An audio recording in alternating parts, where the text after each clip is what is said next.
Olá, pessoal! Estamos de volta com mais uma aula de Sociologia. O tema da aula de hoje é a relação entre indivíduo e sociedade. Vocês poderiam se perguntar por que os sociólogos estão preocupados com isso, né? Se a ação individual é que vai determinar a sociedade ou se é a sociedade que vai determinar o indivíduo. Então, por que a sociologia se preocupa com isso? Na verdade, isso se torna uma preocupação recorrente da sociologia e dos sociólogos, porque é necessário saber qual é o seu objeto de estudo, né? O sociólogo deve estudar o indivíduo, né? Ou deve estudar a sociedade como um todo? Então, essas são questões importantes, né? Que vai chegar a esse denominador, né? Do que a sociologia deveria estudar. E aí a gente já pode começar a tentar entender esse questionamento sobre relação indivíduo-sociedade, se é a sociedade que determina o indivíduo ou o indivíduo que determina a sociedade. A gente já poderia chegar a se questionar, né, no sentido de que muitas vezes a vida em sociedade, ela exige que a gente se conforme a determinados comportamentos, a determinados valores, né, a depender da cultura que a gente está inserido, do momento histórico. Então, muitas vezes a gente não concorda com determinada prática, mas tem que fazer porque é uma prática recorrente entre o povo que você, digamos assim, habita, se relaciona, socializa. Então, às vezes a gente se vê obrigado meio a fazer em razão de todas essas práticas, desses costumes, dessas questões culturais. Então, isso seria um exemplo sobre a influência da sociedade no nosso comportamento individual. Então, muitas vezes também vários padrões sociais são impostos a nós, indivíduos.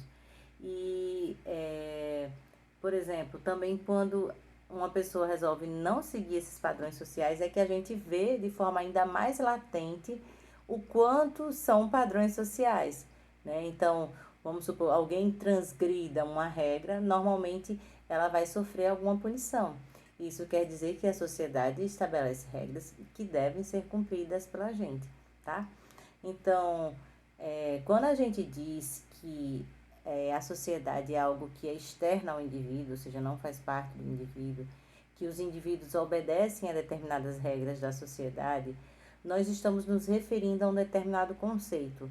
O nome desse conceito é estrutura social. Então, a gente chama de estrutura social as regras que regem o nosso comportamento, a nossa consciência, ou melhor, o nosso comportamento independente da consciência que nós temos sobre ela. Então, esse conceito de estrutura social, ele busca analisar a influência da organização social como um todo nos nossos comportamentos.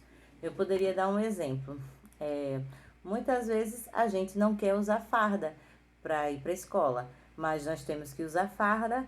Por quê? Porque é uma regra da escola e se não obedecermos, provavelmente a gente não adentra ao espaço escolar. Então, isso é um exemplo de como as regras sociais determinam o indivíduo, tá? Então, essa compreensão está dentro do que a gente chama de estrutura social. Mas não existe somente essa visão sobre a sociologia, não. Existem também outras perspectivas, outras questões, tá? E uma outra questão que também é colocada nesse diálogo entre relação indivíduo e sociedade é que muitas vezes também o indivíduo faz isso porque ele atribui um sentido para as coisas que ele faz. Então, mesmo que tenha uma regra de usar farda, você pode dizer assim, não, eu vou usar farda porque isso vai garantir que não haja diferenças dentro da escola, né? Uma pessoa mais rica, uma pessoa mais pobre. Então, você atribui um sentido ao fato de usar a farda. Então, essa é uma outra perspectiva bem diferente da ideia de estrutura social.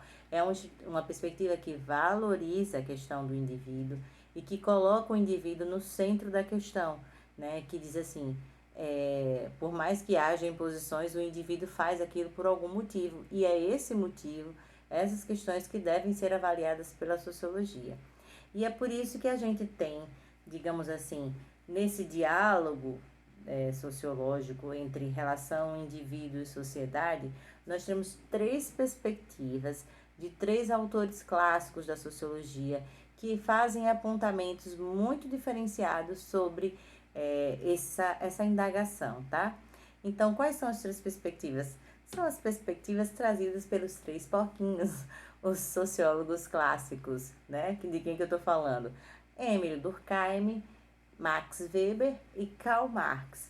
Esses 3 autores, eles apresentam perspectivas diferenciadas sobre a relação indivíduo-sociedade. Quem tem a primazia? Quem determina quem? Né? O indivíduo, a sociedade, os dois e tal. Então, por exemplo, para Emile Durkheim, é a sociedade que determina o indivíduo. Então, aquela ideia que eu expliquei sobre estrutura social está mais relacionada ao pensamento de Emile Durkheim. Já para Max Weber, o indivíduo é quem determina a sociedade. Então, aquilo que eu expliquei sobre as subjetividades, sobre a compreensão que o indivíduo vai dar para cada ação que ele vai realizar, isso dialoga com a perspectiva weberiana, tá? Mas não existe somente a de Durkheim e a de Weber, não. Essas duas são bem antagônicas. Mas nós temos também a perspectiva de Karl Marx, sim. Para Karl Marx, aí o negócio complica mais. Ele diz que tanto o indivíduo quanto a sociedade se autodeterminam, se relacionam reciprocamente. Porque, para ele, tanto a sociedade quanto o indivíduo, eles vão se determinar a partir, né, dos limites estabelecidos pelas condições materiais e históricas, né, ou pelas condições materiais de um determinado período. Então, eu vou explicar nessa aula o pensamento desses autores para vocês, certo? De Durkheim, de Weber e de Marx. São essas 3 compreensões que costumam cair no Enem, então por isso que eu vou me ater a elas. Tem outros autores que também refletiram sobre isso, mas também acabam, às vezes, pendendo ou para um lado ou para o outro desses 3 autores clássicos aí que eu apresentei para vocês, certo? Então, como eu havia falado, Emile Durkheim, para começo de conversa, ele coloca a primazia da sociedade sobre o indivíduo. Então, ele acha que isso é importante, se descobrir quem é que tem essa primazia. E ele entende a sociedade, né, ou como objeto da sociedade, os fatos sociais. Vocês devem lembrar, a gente viu na nossa 4ª aula sobre Emile Durkheim, né, que ele reconheceu que a sociedade apresenta um conjunto de caracteres que poderiam ser compreendidos de forma exterior ao próprio indivíduo. E aí ele chama esses caracteres de fatos sociais. O que são esses fatos sociais? Esses fatos sociais são um conjunto de normas, de regras, de valores que orientam, que condicionam as nossas ações, né, a ação do indivíduo. Então, esses fatos sociais, para a gente detectar um fato social, tem 3 características, tá? Vocês já estudaram isso também na nossa 4ª aula. Quais são as características? Elas são exteriores ao indivíduo, ou seja, ela vai existir independente da vontade que eu tenha sobre ela. São coercitivos. O que quer dizer coercitivos? Quer dizer que mesmo que eu me negue a fazer, esse fato social vai me impor uma penalidade caso eu descumpra essa norma. E gerais, ou seja, devem ser cumpridas para todos. Então, por exemplo, eu dei o exemplo da farda. A farda é exterior ao indivíduo? Eu não decidi sobre isso, né? Sobre o uso da farda. É coercitivo? Porque se eu não usar a farda para ir para a escola, eu serei punida de alguma forma. Ou não adentrando ao recinto, ou receber uma suspensão por fazer isso repetidas vezes, né? Então, tem alguma penalidade acerca disso. E geral, por que geral? Porque deve ser cumprida por todos. Então, não é só para um aluno específico, é para todos os alunos. Então, a gente pode incluir aí o fardamento como uma espécie de fato social. Mas a gente pode refletir sobre vários aspectos da sociedade. Então, quando vocês tiverem dúvidas se determinada coisa, se determinada ação, né, é um fato social, vocês prestem atenção se apresentam essas 3 características.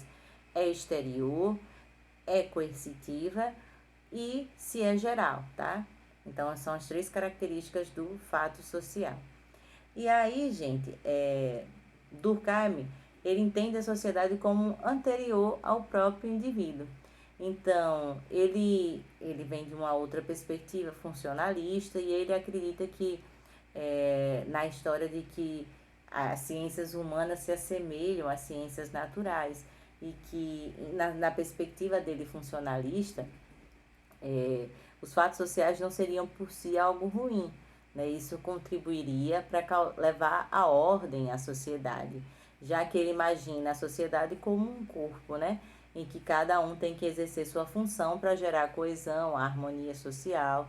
Então, depende desses elementos que constituem a sociedade levar a coesão e a harmonia social.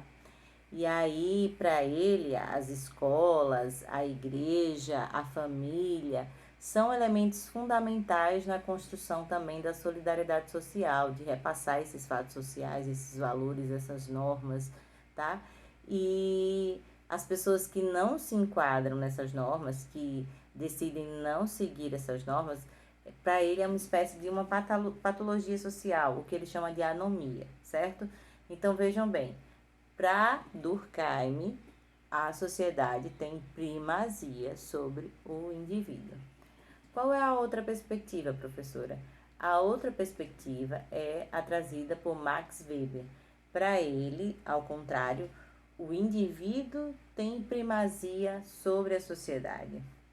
Então, ele rechaça o conceito de estrutura social que, de certa forma, o pensamento de Durkheim se enquadra, certo?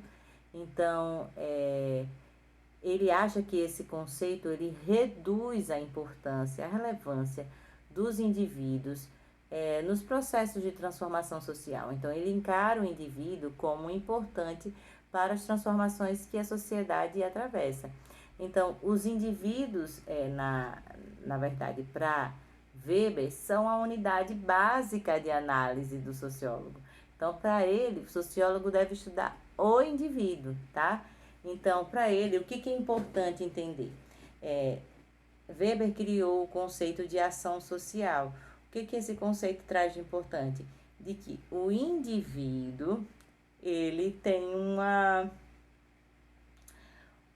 justificativa, uma motivação para agir de determinada forma, não é só pela imposição social, né? Ele tem sua subjetividade, então ele faz algo porque ele quer garantir algo, ele tem sua motivação, certo? Então é essa motivação que para ele deve ser importante para a sociologia e não essa ideia de estrutura social que parece que nós somos meros fantoches da sociedade, que a gente não tem opinião e que a gente não tem condições de transformar essa sociedade. Ou seja, a perspectiva estruturalista deixa as coisas tão amarradas que parece que não tem condições de transformar essa sociedade. Em contrapartida, a ideia de Weber coloca uma força muito grande na subjetividade, uma importância muito grande no indivíduo, tá? Lembrando que essa ideia de indivíduo, ela é trazida mais na sociedade moderna. Antigamente, os seres humanos não se viam muito enquanto indivíduos, tá? Então, a gente pode dizer que o pensamento de Weber está meio que marcado por uma compreensão moderna. E aí, ele acha que é essa experiência que é vivenciada, que é compreendida, né, pelos indivíduos que fazem com que eles tomem decisões para agir de determinada forma, certo?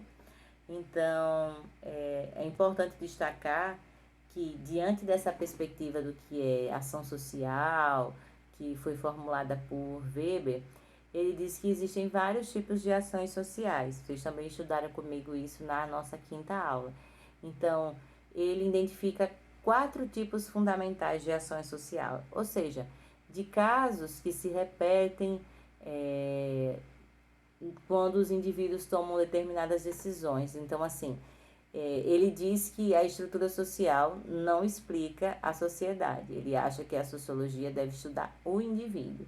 E aí, quando a gente vai buscar as motivações do indivíduo para agir de determinada forma, ele percebeu 4 tipos, né, de ação social que aparecem de forma recorrente. Ou seja, o sujeito agiu de determinada forma em razão de.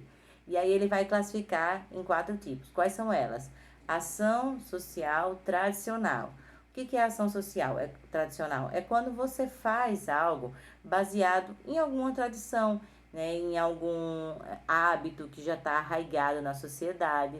Né? Então, por exemplo, quando você passa em frente à igreja e faz esse ato aqui de benzer-se, muitas vezes você faz automaticamente, você faz porque virou uma tradição na sociedade, você faz porque todo mundo faz, você faz porque virou um hábito arraigado.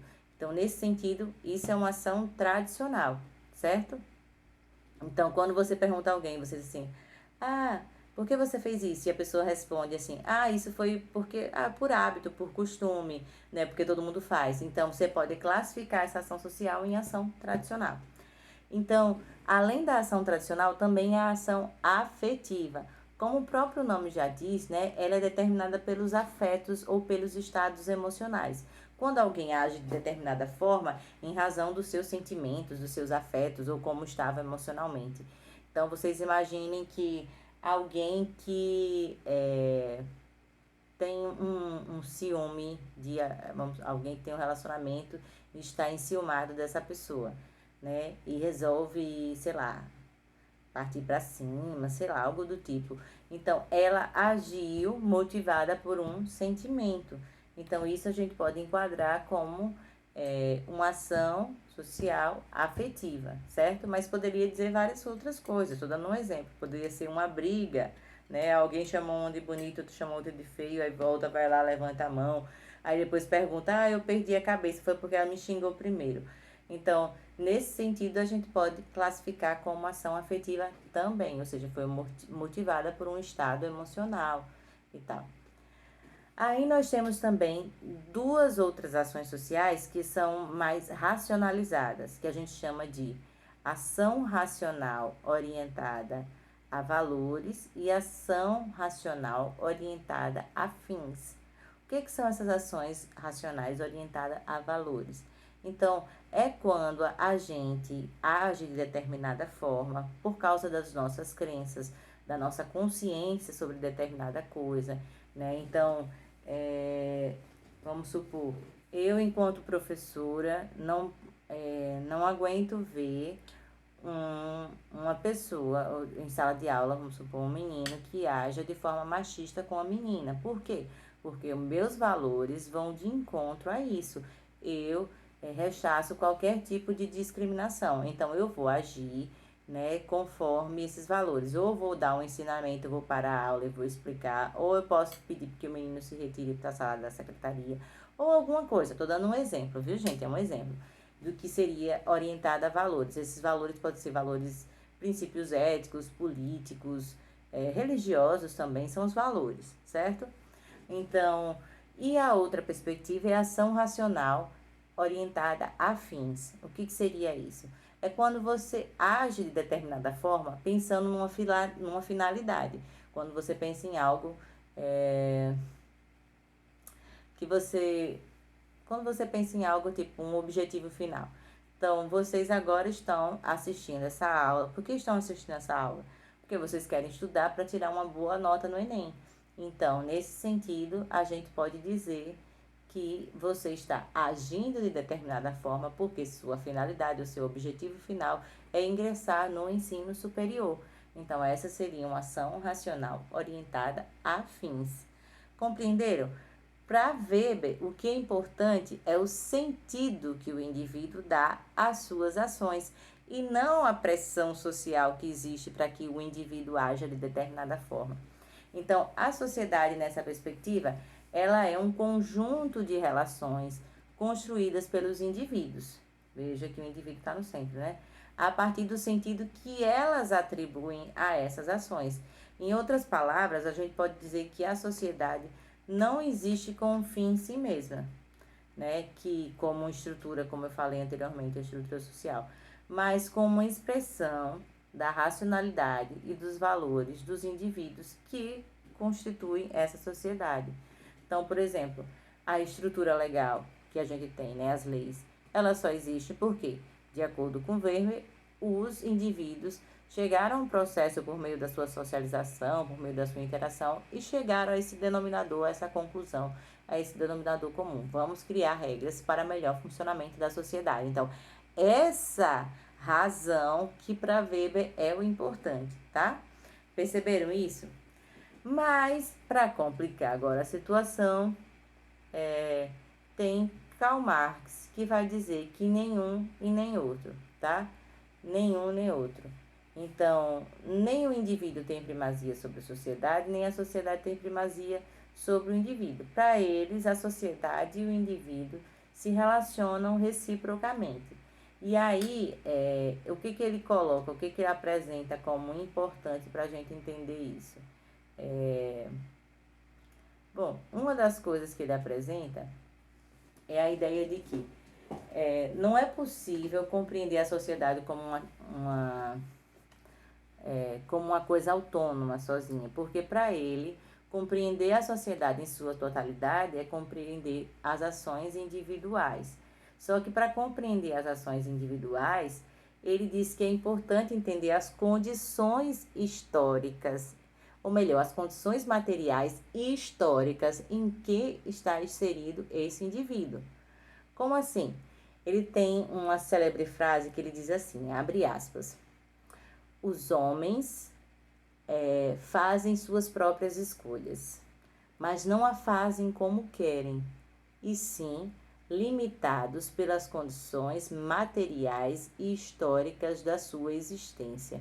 O que ele está querendo dizer com isso? Ele diz que os indivíduos têm sim poder de transformação, de decisão, mas que nós, indivíduos, temos limites nas escolhas que nós estabelecemos. Por quê? Porque vai depender da condição histórica e material que a gente está inserido. Vou dar um exemplo. Por exemplo, os homens da pré-história, eles poderiam ter escolhido construir uma nave espacial para ir para outro planeta? Não, de jeito nenhum. Por quê? Porque as condições materiais e históricas não estavam dadas para que isso acontecesse. Naquele momento histórico não havia condições tecnológicas, né, para que os indivíduos construíssem uma nave espacial e saísse dali. Saísse do planeta. Então, perceberam? A condição material era limitada, então não tem como ele ter outras alternativas de escolha. Um empregado moderno, ele não pode dizer quais as relações de trabalho que ele vai estabelecer com o patrão. Eu quero tal salário, eu quero tal condição, eu quero voltar mais cedo para casa. Ou ele não pode, porque as relações de trabalho constituídas na sociedade moderna estabelecem normalmente uma exploração do trabalho. Então, não dá para o indivíduo dizer, não vou me submeter a essa exploração do trabalho. Por quê? Porque essa é a regra geral, né, de como se produz nas sociedades modernas, né, através da lógica do capitalismo, que é da exploração para gerar mais-valia ou lucro na visão de Karl Marx. Então, perceberam?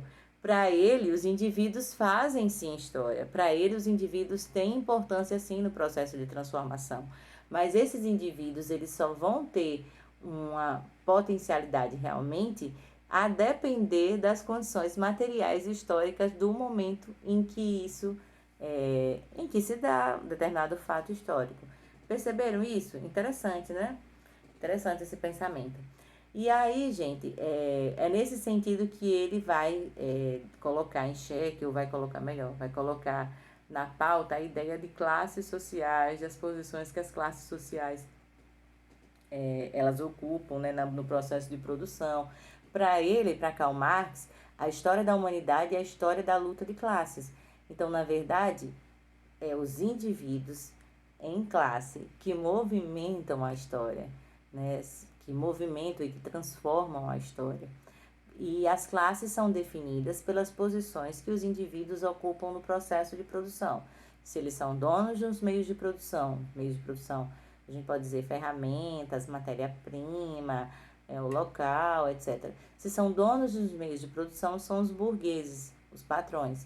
Se eles não são donos dos meios de produção, são o proletariado.